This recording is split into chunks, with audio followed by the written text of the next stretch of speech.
Bom, pessoal, vendo o segundo exemplo aqui do teste global, né? Agora a gente vai ver um exemplo bicaudal, né? Que não é aquele teste mais poderoso, mas que a gente pode aplicar quando os resultados ficaram muito melhores do que o esperado, né? E aí é o teste bicaudal que nos informa isso do ponto de vista estatístico, né? O unicaudal, ele é mais poderoso, mas ele apenas identifica, né, quando o nosso ajustamento ficou pior do que o esperado, né, e não o contrário. Quando ele ficou melhor que o esperado, a gente tem que inevitavelmente recair no bicaudal. Bom, a gente vai ver novamente um exemplo que a gente já viu na disciplina, né, para fins didáticos aí. Vai ser um exemplo da aula 7, injunções e iterações, o exemplo ali das injunções relativas na fotogrametria, né, na transformação isogonal lá entre sistema fiducial e sistema imagem. Então, claro, quem quiser revisar, né, é só revisar ali os vídeos correspondentes da aula 7 de ajustamento 1, aí, junções e iterações. Que a gente já vai executar o arquivo do ajustamento, né, e já vai fazer aí a análise do teste global bicaudal. Lembrando, né, que eram 8 pontos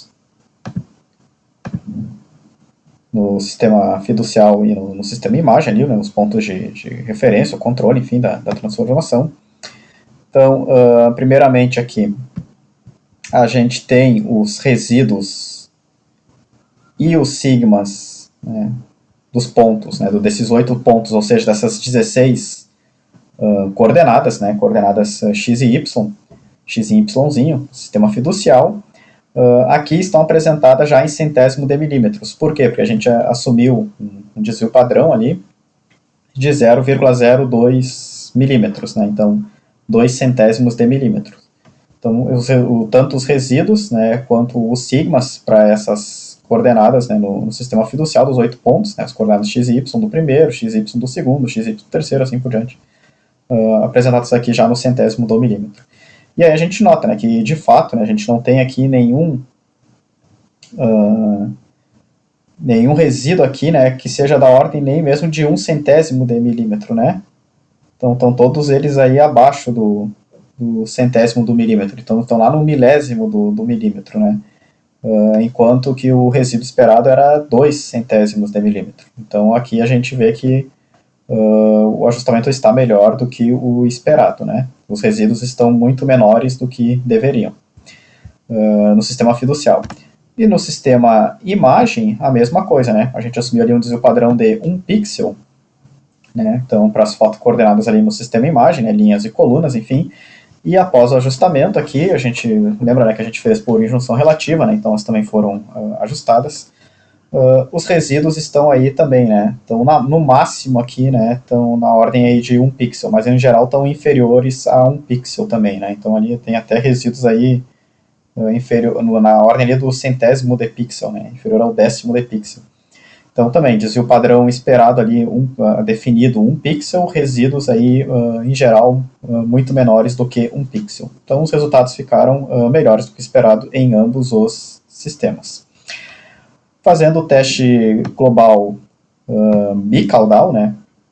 Nesse exemplo em específico, nós tínhamos 8 pontos, né, de ligação ali nas 8 marcas fiduciais, né? Então, a gente teria 16 equações, né, do modelo paramétrico. Transformação isogonal, a gente tem uma rotação, uma escala e 2 translações, né, 4 parâmetros. Então, 16 menos 4, 12 graus de liberdade, né. Aí, claro, a gente fez a injunção relativa, mas a injunção relativa a gente adiciona como parâmetro, como observação. A gente já tinha visto na aula de injunção relativa que não altera os graus de liberdade.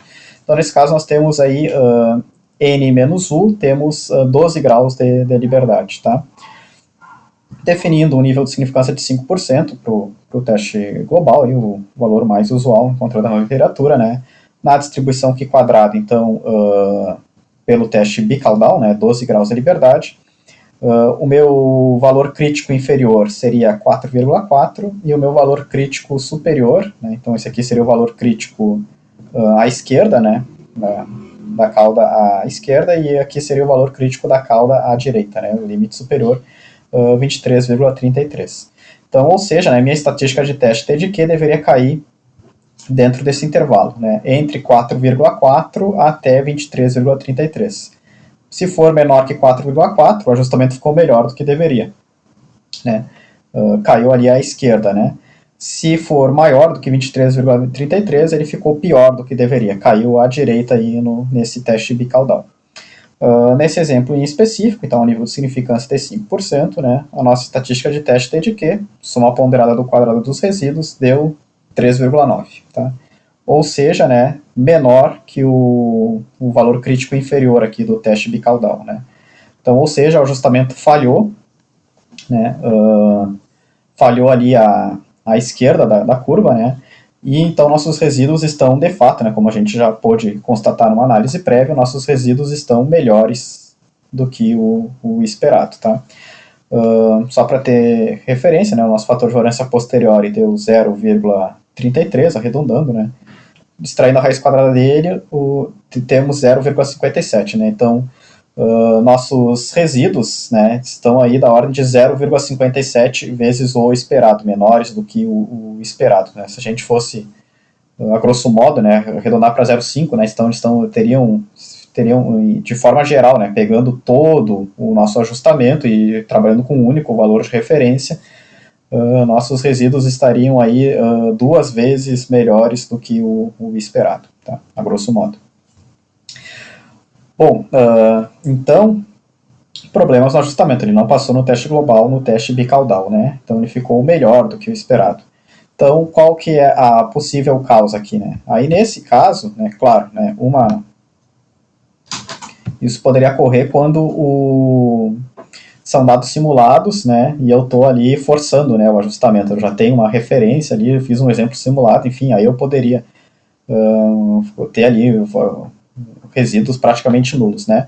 Não foi o caso, tá? Porque são as coordenadas ali das marcas fiduciais no sistema fiducial eram dados reais mesmo, de uma fotografia lá, de um trabalho que eu fiz lá na época da faculdade, né? Infelizmente eu não tenho mais aqui o backup da fotografia para mostrar, enfim.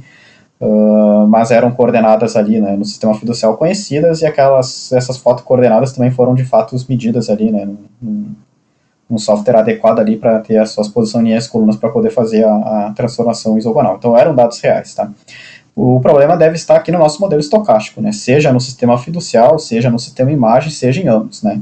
Então ali 2 centésimos de milímetro para o fiducial, ou, né, 1 pixel para o sistema imagem, ou ambos, né? Desvios padrões aí estão subestimados, né? A gente está sendo muito pessimista aqui, né? Na verdade, eles estão melhores do que isso, né? Pelo menos é o que o ajustamento está nos dizendo, né? Para essa amostra, para esse conjunto de pontos, com as suas, né, para essas 8 marcas fiduciais, né? E suas coordenadas do sistema fiduciário no sistema imagem, né? Esse ajustamento ficou melhor do que o esperado, considerando que a gente esperava resíduos aí da ordem de 2 centésimos de milímetro no sistema fiducial e de 1 pixel no sistema imagem. Qual dos dois, né, está subestimado, né, ou se a ambos, né, enfim, o teste global não nos informa, né, a gente não está trabalhando com nenhuma hipótese alternativa aqui. Nossa estatística de teste é a soma ponderada do quadrado dos resíduos, né, somente na hipótese nula. Então, o teste global apenas detectou, então, né, se tu está dizendo que as tuas coordenadas no sistema fiducial tem 2 centésimos de milímetro de precisão e no sistema imagem tem 1 pixel de precisão, os teus resíduos do ajustamento estão te dizendo o contrário, tá? Eles estão bem melhores do que esses valores. Então, provavelmente, a qualidade aqui das tuas observações é superior ao que tu informou, tá?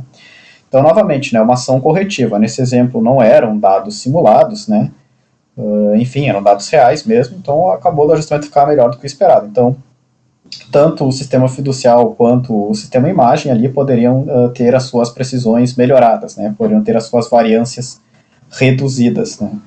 E aí, consequentemente, a gente ia ter uma estatística de teste aqui T de Q maior, né? Mas nesse caso não seria problema, porque a gente justamente esperava que ela fosse maior, né? Então, para não ficar toda hora repetindo, né? Vamos supor aqui a gente, só no sistema imagem, tá? A gente esperava ali resíduos da ordem de 1 pixel e a gente teve resíduos ali da ordem de meio pixel, por exemplo, né? Então a gente pode dizer, não, então de repente o teu desvio padrão não é 1 pixel, é meio pixel, né? O ajustamento aqui está te dizendo que tu está sendo muito pessimista no teu modelo estocástico. Então pode assumir um meio pixel para eles, que ainda assim o teu ajustamento passaria num controle de qualidade. É mais ou menos por aí a ideia. Claro, né, se a gente tem uma certa confiança nessas precisões, né, a gente não mexe no modelo estocástico, né, mesmo que o ajustamento nos diga ali, né, fale num teste bicaudal, enfim, à esquerda, né, que os teus resíduos estão melhores do que o esperado, né, porque isso eventualmente pode ocorrer mesmo, né, enfim, a gente não pode ser também tão tendencioso assim de o ajustamento nos dizer o que a gente tem que fazer, né? A gente tem que saber analisar e interpretar. Nesse caso em específico, né, realmente a gente não tinha noção, né, do qual que era a precisão a priori das observações. Então a gente definiu um pixel, sistema imagem, que eu confesso que eu não vou lembrar, tá, por que foram 2 centésimos de milímetro lá no sistema fiducial, tá, eu só tinha backup dos dados, não tinha mais o backup ali do trabalho, como comentei, nem da imagem, enfim, foi na época da faculdade, lá mais de 10 anos atrás. Mas, enfim, talvez aqueles 2 centésimos de milímetros no sistema fiducial também fossem subestimados, né? Então, aqui a gente, como a gente não tem informação suficiente para o modelo estocástico das observações, a priori, foi de fato um tanto arbitrário, a gente poderia tomar liberdade de, não, como o ajustamento está nos dizendo que esse modelo estocástico está muito pessimista, a gente pode, de fato, aqui melhorar, se quiser, né, a precisão das observações, né, ou seja, reduzir as variâncias ali, consequentemente aumentar os pesos, né, esse aqui é um problema de matriz peso diagonal, ao contrário do exemplo anterior ali com os vetores GNSS. Então, claro, se a gente melhorasse aqui, né, baixasse para meio pixel e baixasse aqui para 1 centésimo de milímetro, né, então aí a nossa estatística de teste aqui iria duplicar, né? Vamos assim dizer. Então, na verdade, não, a gente estaria melhorando 2 vezes. Então, como a estatística de teste lá no quadrado, ela ia aumentar 4 vezes, né? Então, de 4 ela iria para 16, tá? Mas ia cair dentro do nosso intervalo aqui, né? De 4.4 a 23. Então, 16 estaria ali dentro e o ajustamento iria passar, o teste global não passar novamente, né? E aí a precisão dos parâmetros ali iria melhorar 2 vezes, né? Porque a gente baixou ali de 1 pixel para meio pixel no sistema imagem e de 2 centésimos de milímetro para 1 centésimo de milímetro no sistema fiducial, a precisão das nossas observações, das nossas coordenadas aí, dos 8 pontos na imagem. Essa poderia ser uma ação corretiva, né? Semelhante ao exemplo anterior, só que agora aqui a gente melhorando, né, o nosso modelo estocástico, então reduzindo ali as variâncias. Mas caso a gente tivesse confiança, o meu modelo estocástico é esse daí mesmo, coincidência, aleatoriedade, enfim, erros de observação, o ajustamento ficou melhor do que o esperado, não há problema, vou manter o meu modelo estocástico, né, então não vou alterar a minha matriz peso. Porque, assim como no caso anterior, né, a gente pode melhorar ou piorar aqui, enfim, a nossa precisão, né, das observações, né, melhorar ali nossas variâncias, enfim, que os resíduos, né, o resultado do ajustamento, então o vetor de correção, os parâmetros iniciais de x, o vetor dos resíduos vão dar exatamente o mesmo ali, né. O que vai mudar é o resultado do teste global, quando a gente confrontar os resíduos com os elementos da MVC, né, o inverso da peso, por assim dizer, né.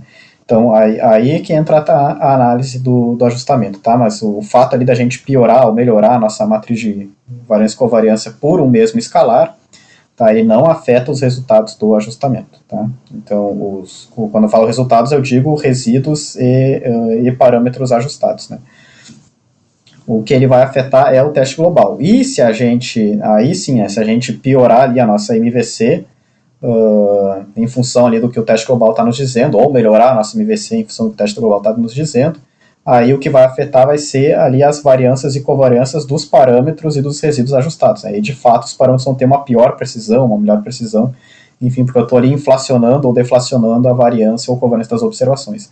Mas os valores numéricos dos parâmetros e dos resíduos vão ser os mesmos, tá? O que eu vou estar alterando é na propagação de erros, tá? Que eu estou mudando o meu modelo estocástico. Então, de forma geral, né, esse é o teste global. Ele tem essa limitação que ele não aponta erros, né? Então, por exemplo, aqui é um caso, né, a gente tem um sistema fiducial e um sistema imagem. O caso das poligonais também é um bom exemplo, né? A gente tem distâncias em metros, né, e ângulos em graus, minutos e segundos, né? Então, esse fator de variância, né, a posteriori, né, ele pode ser um pouco enganoso, né, porque o problema pode estar nos ângulos ou o problema pode estar nas distâncias, né, o problema pode não estar necessariamente nos dois, assim como aqui, o problema poderia estar no sistema fiducial, no sistema imagem, não necessariamente ele está nos dois, né. E aí quando a gente analisa um número único aqui, né, que é o fator de variância posteriori, ou a estatística T de T ali, num caso geral, com um valor crítico, né, a gente está pegando todo o ajustamento, todas as observações, e transformando num número, né? Então num resultado, sim ou não, né? E aí isso é apenas uma detecção aí de erros, né? De inconsistências, né? Dos resíduos com o modelo estocástico que a gente assumiu ali para os erros aleatórios das observações, né? Agora, onde está o problema, o teste global não nos aponta, né? Então cabe a nós decidir, investigar. Não, acho que o problema está nos ângulos, acho que o problema está nas distâncias, acho que o problema está em ambos. Eu acho que, na verdade, não está em todas as distâncias ou em todos os ângulos, está em algumas observações que seria a suspeita de erros grosseiros, aí entraria o data snooping. O problema pode estar nas injunções, pode estar nos pontos de controle, né? Ou no modelo estocástico, que é o caso que a gente estaria vendo aqui, né, nas duas situações, né, superestimado e subestimado. Enfim, né, tem uma série aí de fatores, né, que podem levar aí à falha do teste global, tá? Então, não necessariamente é modelo estocástico, não necessariamente é erro grosseiro, né? Enfim. Então, a interpretar aqui a análise do ajustamento é que é o grande desafio, né? Então, investigar qual é a causa de erro correta aqui, né? Porque a gente tem infinitas possibilidades pelo teste global, ele deixa isso em aberto. A gente não especificou a nossa hipótese alternativa, a gente apenas testou a hipótese nula. Tá? Já o data snooping, quando a gente assume, não, de fato pode ser que há erro grosseiro aqui, vou investigar. Aí o data snooping já aponta, já identifica, né? Ele não fica apenas na detecção, ele vai para a identificação.